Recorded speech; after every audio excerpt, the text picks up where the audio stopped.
legislative scholarships.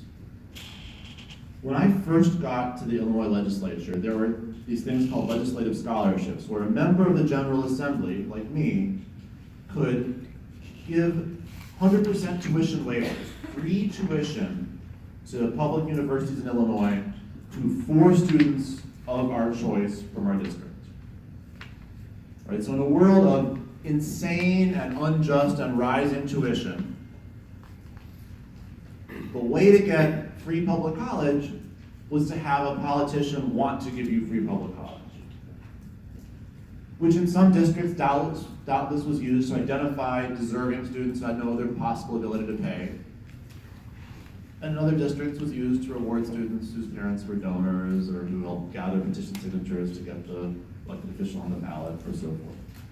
Everybody knew this was not a great way to allocate free tuition. And everybody knew that it was a useful political tool that the elected officials liked having. And so there was a giant pressure campaign. And the pressure got turned up and turned up and turned up. And there was a strategic effort to gin up more and more opposition.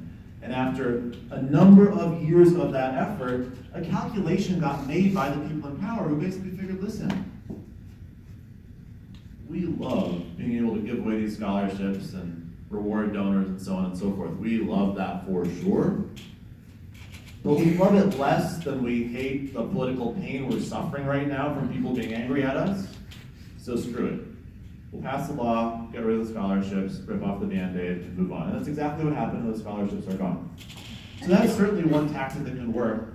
The point that I would make, though, is that the benefit that people in power were accruing from that legislative scholarship system is pretty small compared to the benefit they're accruing from the current voting system. And therefore, the kind of public uprising we would require to actually win in that way is just giant, enormous. And I don't think we're not only not there yet, I think we're not a tenth of the way there yet, or even a hundredth of the way there yet. I think the comments earlier about the whiteness of this room are one critical aspect of that conversation. I think it also goes beyond that as well. If we want to win this with an outside mass mobilization, we've got a ton of work ahead of us.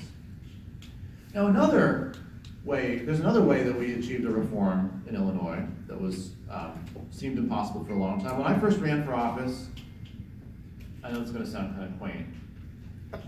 When I first ran for office, there were no contribution limits. You could accept a contribution of any size from anybody in the state of Illinois.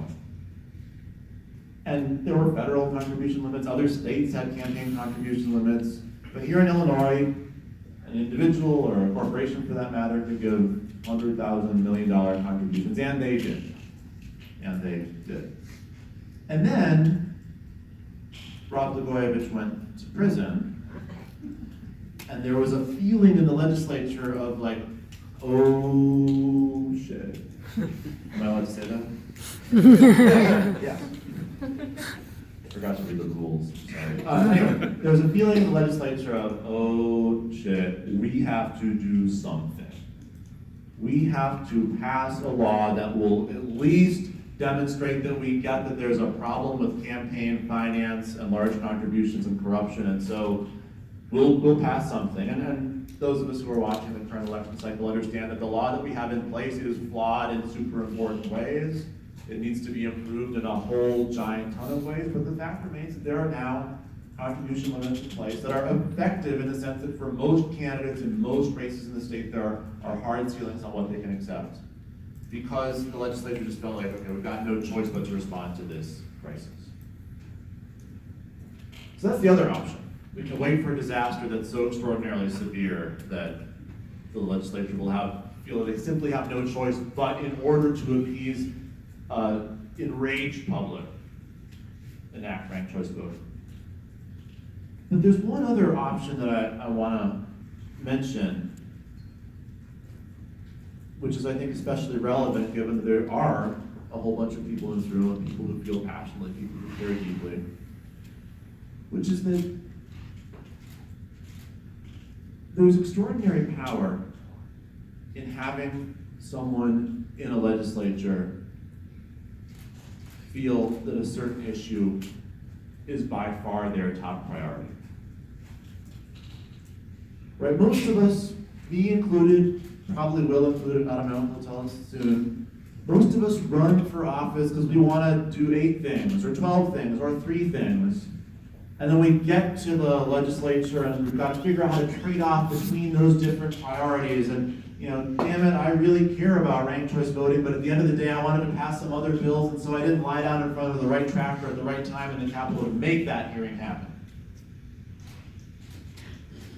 If this movement can grow from within candidates who are specifically committed, first and foremost, to enacting these kind of democracy reforms, who go to Springfield or other state legislatures in other states, or the Chicago City Council for that matter, and say, hey, I care about a whole bunch of different things, but the number one priority, the thing that I am here for, the hill that I am prepared to die on, is the democracy hill, is the election reform hill, is the ranked choice voting hill. And they're willing to be patient and stick around for 1 and 2 and 3 and 4 terms. And they have on the outside fighting with them a mobilization of people. I think that is a recipe that gets us to success the quickest. And so I guess my recommendation would be, as we do the organizing we need to do to build the outside support, be thinking about who among that community of organizers is prepared to run and win on this issue and then govern first and foremost on this issue, because I think if we can do that while organizing on the outside, we can be successful. Thank you very much.